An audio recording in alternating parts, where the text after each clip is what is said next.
What is going on, everyone? Hope you're having a great day. Please, please, please consider subscribing to my channel for more stock analysis, and you can also check out my other videos too to see what else I've analyzed. And today is Airbnb's IPO day. Happy Airbnb IPO day. And this is what we're going to go over today is just some of the financials from the S1.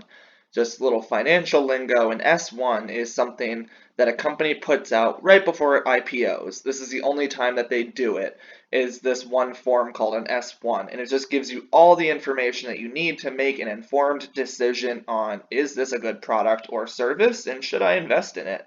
So with that being said, let's look into the financials right away. As we can see, Airbnb's revenue as of September 2019 was about 7 billion. That's pretty good with the remainder 3 months of Q4 that, ended up being a total of about $1.1 billion more that they ended up receiving in revenue. So they end up receiving, close to 1.25 billion in revenue a quarter. But something to worry about is this dip in the same amount of time from, until September 2020, Airbnb only had about 2.5 billion in revenue. So that's about 1.2 billion less than where the same time where they were last year in 2019. That's a pretty big concern because that means that you're basically losing a whole quarter's worth of revenue in a year. Like, you're not going to expect to see the same 2019 end of year result as we are going to see in 2020. It's going to be disappointing. So Airbnb is technically losing revenue right here. As you can see, from 2015 going all the way through 2019, so 5 years worth of financial data, they were growing at a pretty good clip. And then all of a sudden, 2020 and the pandemic hits, and they've lost, or they should lose, about an entire quarter's worth of revenue come year end of 2020. That's not good, but that also doesn't ruin its prospects for growing in the future and being a great company. So let's look at the loss. The net loss as of, again, the 9 months ended in September 30th of 2019 was about 322 million. Then all of a sudden, that loss has doubled. Like, to have a loss that doubles while your revenue goes down too, that's not a good sign. That's not a good sign of a healthy company.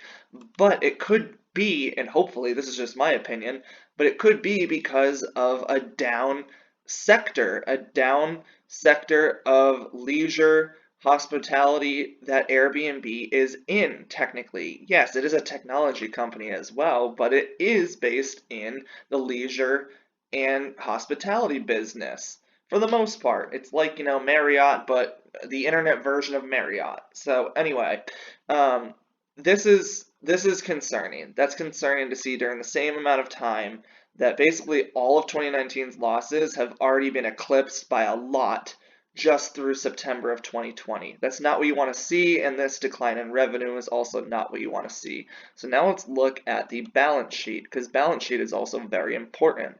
So as we can see, as of September 2020, they actually had a good growth in compared to all of 2019's cash. So they had more cash by the end of September 2020 than they did at the end of all of 2019. That's pretty good.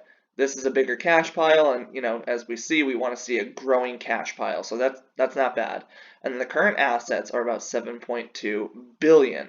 And when we look at the current liabilities, it's about 4.3 billion. That's good. That's a good sign of actually like a financially healthy company to see that the current assets is, pretty much way more than the current liabilities. That gives them great working capital, and they can do a lot with that. As we can see, the total assets are about 8.7 billion, and the total liabilities are about 6.8 billion. It's getting closer here. The gap is closing a little bit as far as how far off they are from total assets versus total liabilities. You would like to see a little bit more of a cushion in the assets, but that's okay. The only thing that I will note that's of some concern is this, again, is a leisure and hospitality kind of business in, a technology sector company. Um, and the total long-term debt was about 1.8 billion as of September 2020. That's not very good. Before it was zero, before that it was zero again. And 1.8 billion, that's not something that you necessarily want to see, especially with a growing technology company. A lot of really, really good, the best technology companies that you want to invest in, whether this is in leisure and hospitality or whether it's in oil and gas or whether it's in the financials, whatever it may be, you want to see little to no debt because that means that they're getting off running. They're starting off running and they're getting off on a great foot. So we don't want to see $1.8 billion in debt. Where did this come from and why? Was it because of the pandemic? I'm going to guess that it was because otherwise I don't see a reason for them to have gotten such high debt to start out when they knew that they're going to IPO later this year. So anyway, that's all I wanted to talk about today was the Airbnb IPO and what do its financials look like. Please comment if you like or disagree with this and let me know what you think. Thanks guys, bye.